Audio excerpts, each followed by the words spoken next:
Welcome, ladies and gentlemen, and this is a beautiful afternoon. I am at home, very cool environment, just another scenario, looks very natural. Yeah, so I want us to look at the politics of Kalonzo Musyoka. Johnston Muthama, the UDA chairman, has also joined the Ukambani push for Kalonzo Musyoka to be named Raila Odinga's running mate. And I find that very ironical. But remember, this push is a brainchild of Mutula Kilonzo Jr., Dan Maanzo, Wavinya Ndeti, and a host of other Enoch Wambua, the Kitui senator, and a host of other Ukambani leaders. And these are leaders that Kalonzo Musyoka, in his own wisdom, had confirmed to them that the position of running mate was a reserve of him in the Azimio coalition. And in Kalonzo Musyoka seems to be changing the tune. And he has asked his allies while talking, I think, in Mwingi, when he was accompanied there by Babu Owino. He asked his allies to go slow on the push for him to be the running mate, because that move is deliberately portraying him as a weak leader. And I want to agree with Kalonzo Musyoka that as much as it is something that is interesting enough, that he really wants that position, but the push by his allies is making him look weak. Because in his stature, I don't think he should be that desperate that for him to get the running mate position, it must take the push by the allies. And he once mentioned that this time round, he's not going to accept brokers and he will negotiate for his political future himself. So he mentioned no middlemen. And in this, he was trying to refer to an experience of 2017, where the governor, Kivude Kibwana, and Makau Mutua were part of the deal that they signed with Raila Odinga. But later on, this gentleman turned against him. Now, if you look at Standard, the Nation, the today's Nation, the Nation of Tuesday, April 26th, there is this story here on IBC meeting on running mates pushed for today. And there is something that Muthama is saying there. And if you read that article, Muthama was quoted saying, "To my beloved Azimio, for us in the Lower Eastern, our diaspora, and in the best interest of Kenya, it is either Kalonzo Musyoka or Dr. Alfred Mutua for Raila Odinga's running mate. There is nothing for us without us." Mr. Mutuse, also, this is, I think, one of the leaders, Kibwezi West, parliamentary seat, is vying through Maendeleo Chapchap, someone called Mwengi Mutuse. Muthama was saying, Mr. Muthama accused President Uhuru Kenyatta and Mr. Odinga of conspiring to mistreat Mr. Musyoka. "I want to tell the president and Raila Odinga not to mistreat Kalonzo Musyoka exceedingly. Give him the respect due to him. Where I am in Kenya Kwanza, I am respected," Mr. Muthama said while campaigning in Kawemdei Township. Now, there is something that you'll get from Mr. Muthama, from Honorable Muthama.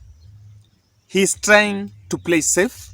Remember, Muthama is the chairman of UDA, but he's vying for Machakos governor seat. And it seems reality is dawning on him that you need to align yourself. You need to come on the side of Kalonzo Musyoka. Because the truth of the matter here is, when it comes to the Machakos seat, Wavinya Ndeti, who is going to seek that seat through Wiper Party, is likely to win against Johnson Muthama, simply because of Kalonzo's influence. And I've always mentioned in this channel that Kalonzo's wiper cannot be wiped away.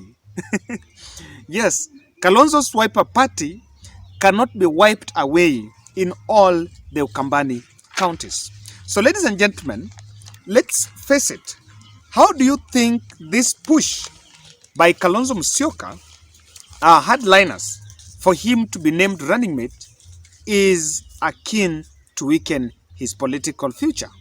I want us to look at that. But if you're watching this video and you have not yet subscribed, kindly take a second and subscribe. Are you staying within Nairobi, Kitengela, Runda, Karen, Umoja, or any other place, Nairobi, and even Kiambu County, and you experience frequent blackouts? Now, the solution for you is power backup system. Amazing. Now, check out the poster here. This is Instalight. They are a company that does installation of power backup systems. They have different packages from 125,000 all the way to 195,000. What you need to do is to talk to them here. Their number is 0722 818 883. 0722 818 883. And please make it clear that this referral is from Kevin Odur. Now, let me just make a quick one here. I am home, so and home is here. So yesterday I was in Kisumu around 3, and I met someone who was asking me. Okay, fine. He happened to have known me because I use the anti-glare. I use glasses, although I don't come with them in front of the camera. Then the guy was bumped to me and was like, you know, what Sinilium say Instalight. Interesting. Yeah, so check out there. Let's look at why the constant push by Kalonzo's hardliners are weakening him. Ladies and gentlemen, this is what you need to take. That the push for the running mate is already a trap, and it is raising the expectations. Because what Johnston Muthama and the leaders in Ukambani are doing, they are already polarizing the ground. So it becomes, they are making the minds, or rather creating the mindset in Ukambani, that the only way for them to benefit in Azimio la Umoja is through Kalonzo Musyoka getting the running mate. So what this happens is this, Kalonzo, in the event that he doesn't get it, in the event that Martha Karua is going to be handed that running mate slot, then he is likely to face a rebuff from Ukambani. This rebuff is what Mudavadi went through when he crossed over to join UDA. Because what will be that already he has created the mindset amongst the voters in Ukambani that the list for him is the running mate. And I want to agree that Kalonzo Musyoka either is named running mate or not. Not being told I'm going to be minister, that is not his. That should be there, but that should be on paper.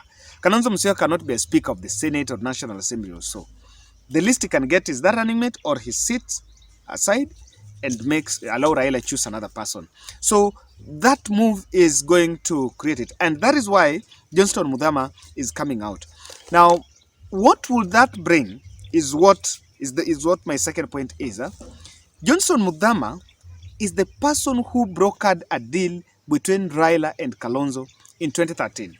So what he might use, if you read that article, he was trying to address Raila and Uhuru. And he's saying that in the event that Kalonzo is not given the running mate, to him, it is going to be a mistreatment. So mistreatment in his plan is that he seizes what will be seen as a downfall of Kalonzo to be the next Ukambani spokesperson. By the way, the most senior politician in Ukambani, apart from Muthama and Musila, I think is Charity Ngilu. It's Charity Ngilu, Musila. I don't see Alfred Mutua in that list, but I see Muthama. Now, that is what Muthama wants to see. And that is why Kalonzo is now also managing those expectations, because reality is dawning on him that there is a likelihood that they are not going to hand him over that docket. So, what would also be seen is Kalonzo is trying to push for the party zoning, where only Wiper Party will be allowed to field candidates in Ukambani. Now, when everyone then is pushing him to be the running mate, they want him to be in the running mate so that they can use his poster, his photo in their posters. Now, what the Muthama and the team are pushing, and I want to focus more on Muthama, is when Kalonzo is not given that running mate, they want to deflate his influence. And one of the aspects that will be affected is the Wiper Party. So this will not make the candidates that are, or rather the aspirants that are vying in Ukambani with Wiper Party ticket may not have that special preference by the voters. And that is why a Maendeleo Chapchap aspirant, and Maendeleo Chapchap is part of Azimio la Umoja, interestingly, is also pushing that, look here, the running mate should be Kalonzo Musyoka or Dr. Alfred Mutua. And I was just asking myself a very interesting question. Why would Muthama give Alfred Mutua such high stakes? Why would he say that give Kalonzo or give Charity Ngilu? Interestingly. And that is why I'm saying that Muthama is so much interested in winning voters in Machakos. Alfred Mutua was the former governor, so he might also have that there are leaders in Machakos, or rather voters in Machakos, that subscribe to ideals of Alfred Mutua. But then, if you also look at it, another aspect that is coming here to play is this. The more Kalonzo moves out of the boardroom, calls press conferences to demand for this position, it is also weakening him in the Azimio coalition. Like, I want you to envision a situation where there is a boardroom meeting, and the boardroom meeting, or rather the Azimio council meeting. And I analyzed here that one of the things that he was told is to avoid the press briefings, negotiate for his stakes in the boardroom.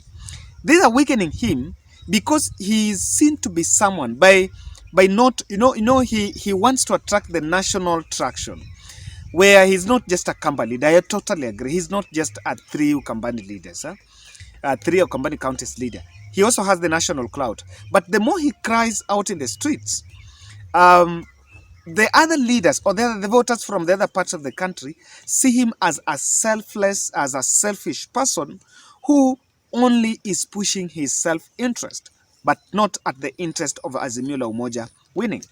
And even Raila Odinga and Uhuru Kenyatta might also look at him as someone who is much interested and may not even help Raila deliver as a president, but is much interested on just the position of the running mate. So, ladies and gentlemen, that's my perspective on how this push for Kalonzo to be named running mate in the streets by headliners is likely to weaken his political basis. So that is it. Let's meet in the next analysis.